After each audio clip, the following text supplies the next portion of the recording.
On est sur le Festival Atmosphère, la 14e édition.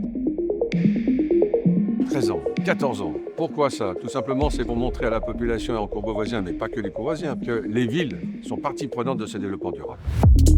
On essaye de faire un festival qui puisse plaire même et surtout à ceux qui ne s'intéressent pas à l'écologie pour pouvoir les embarquer. Je trouve que c'est vraiment un vivier de réflexion et c'est très inspirant. Voilà, pour moi, c'est mon rendez-vous annuel qui me met de bonne humeur.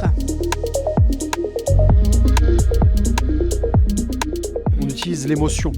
L'émotion est le meilleur moyen de réussir à toucher les gens. Le fait de réunir des films de fiction, de documentaires, etc. et des scientifiques, ça m'a semblé vraiment intéressant et nécessaire. Et le public est très très content. Ce matin, on a fait des promenades de temps partagé et les gens aiment la proximité. Qui permet d'ouvrir les yeux sur plein de problématiques extrêmement intéressantes.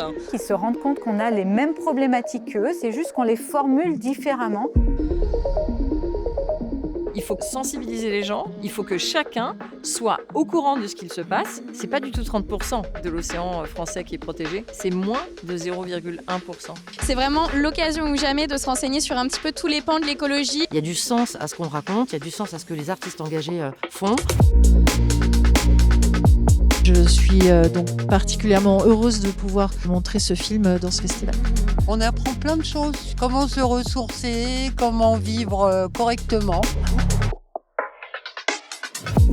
Très important de pouvoir développer des choses comme ça et de les rendre accessibles. Si on coupe toutes les forêts, après il n'y en aura plus et c'est dommage. Notre cérémonie d'ouverture traduite en langage des signes. Voilà, c'est une première.